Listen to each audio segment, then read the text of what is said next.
Are your nails getting weak and a little tired and sore from changing product all the time? I get this question quite often of how to avoid damaging your natural nails when doing your nails all the time. I've got the answer. Let's get started. So I am in your situation right now. I need to get these nails off because I want to do a different set on them. I want to get both of these off, and I'm going to do it right now and show you why it is important to do this little trick. So I'm going to put a mask on because I'm going to be doing a fair amount of filing. And if you're doing filing, wear a mask. So you want to get yourself a bit that you like, you trust, and that can take off a lot of product, because right now that's the bulk of it. We're going to take off the majority amount of this product. In our mind, we're going to take this down to a natural nail state. Okay? Don't take a pair of pliers, even if there's a lifted area. Don't do it. Don't do it. Don't do it. Don't pry them off. Don't pull them off in any way. So the best way to do it is to soak or file. So what I do if I'm going to soak, I'll take off this much first. Okay, so let's get going. Let's pretend the next product we want to put on this nail is clear or a see-through pink or something, which means that black has got to go. Let's pretend we're doing an ombre or something, right? Where we need to have no color underneath. So I am now filing away the bulky stuff, right? We're just going to get down to it. I'm just going to try to remove the bulk as much as possible. Let's file the free edge. I'm going to turn it up a little bit more.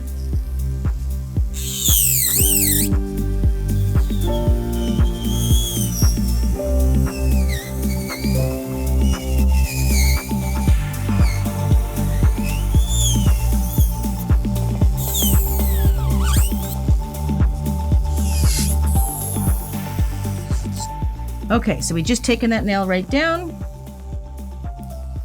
We can still keep it pretty high, but let's now file away the bulk.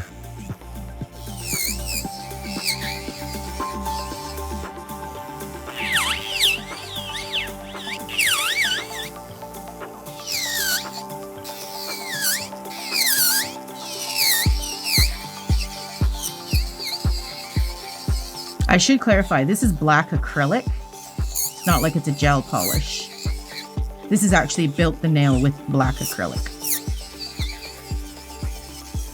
And it's not getting hot because I'm really moving back and forth, but it's getting thin. I can start to see, you can start to see how thin it is, and some nail is poking through here.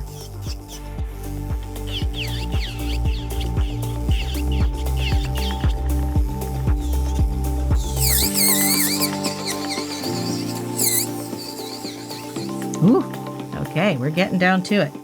So, the reason why this can be painstaking is because if you are trying to file black or dark color of any sort, if any color at all, or glitter's the worst. If you put acrylic glitter directly onto the nail without a barrier, that's why your fingers are becoming very sore and weak. Because to try to get every bit of that black or glitter or dark product off of your nail, you're hitting the natural nail as well to try to remove all of the little bits of glitter. And that is painstaking for your natural nail. You are actually taking away layers and making it weak and thin. And we don't want to do that at all. We want to preserve the natural nail as much as possible. So this was, let's pretend this is little bits of glitter. You have to go in and get this little glitter. You have to kind of go like this to get it. And that's very hard to do, because you're just filing it right into your natural nail. I'd put a thin layer of pink on there to protect my natural nail. If this was my natural nail under here, this would be hurting right now to try to get every little bit of black off. But because there is a thin layer of acrylic or whatever it is, gel, acrylic, whatever you want to use, it's protecting my natural nail so I don't have to file down to it to get every little color off. So if you have natural nail here, product, colored product right on top of the natural nail, you have to file the colored product off, and it's going to take little bits of your natural nail off. I've been doing this technique for years, where I've always laid down a thin layer of whatever product you're working with, a clear or a see-through pink or a natural tone color. So here's your natural nail. Here's your protective little clear layer, very thin, like almost like a nail polish layer. Then you put down your glitter or your colors or whatever on top. So when you're filing those glitters and colors off, you're filing into the clear layer rather than filing into the natural nail. That is the protective layer that you definitely need.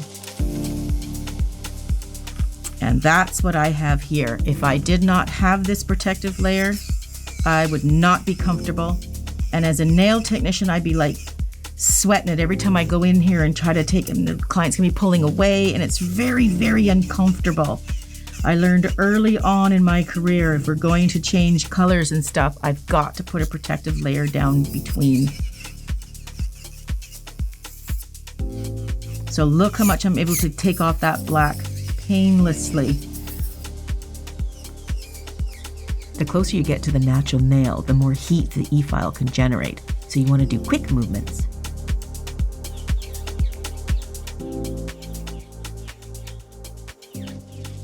Even if you're taking shortcuts at the time, in the long run, it may seem like a good idea at the time, but in the long run, it's really not very good. So even if you're in a hurry and you got a client that says, oh, I'd like to get that glitter and just put it on top of the whole nail. I just want a full color glitter over top of the whole nail.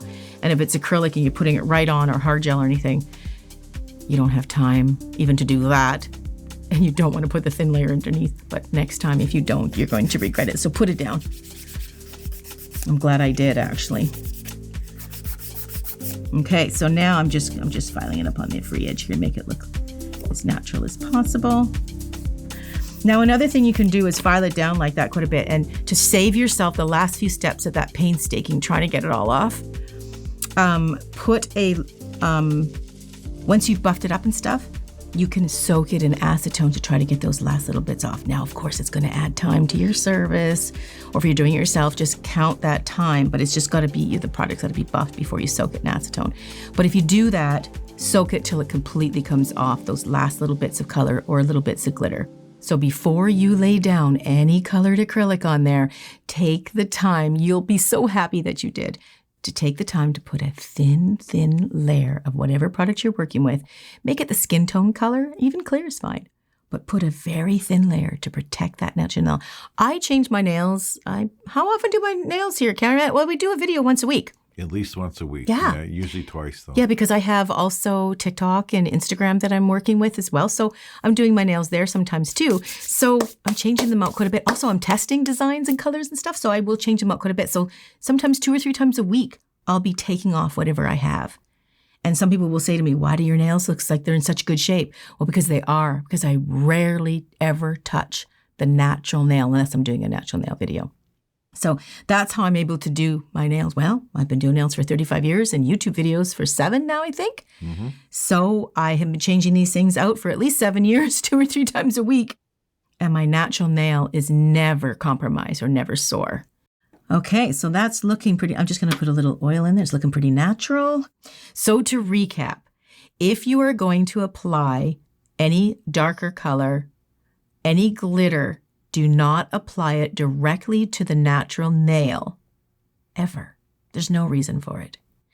Always put a thin layer of a clear or a nude or pink, whatever color, in between your natural nail, protective nude color, then your color, glitters, whatever you want on top. That way, when you're filing, removing the old nail, the color, the glitter, you file down to that natural nail layer, protecting your natural nail underneath. It is genius. I teach it in every class with every student. And when I sit down at the nail table, I do it with every single client. And that way you will save your natural nail 100%. It will not be harmed. Okay? Okay, so if you are interested in a more in-depth full cover tips, for example, I put the long, super long full cover tips on my nails, and I wore them for a few days to see how I like them. I think they're one of the longest on the market right now, and I needed to get them off. So they're a little different of how you get them off, and I really go into detail about how not to take them off, such as the ripping or the pulling. But there's some little tricks you can do to take down that bulk rather than even filing them. Okay? Check that video out. It's a lot of great tips.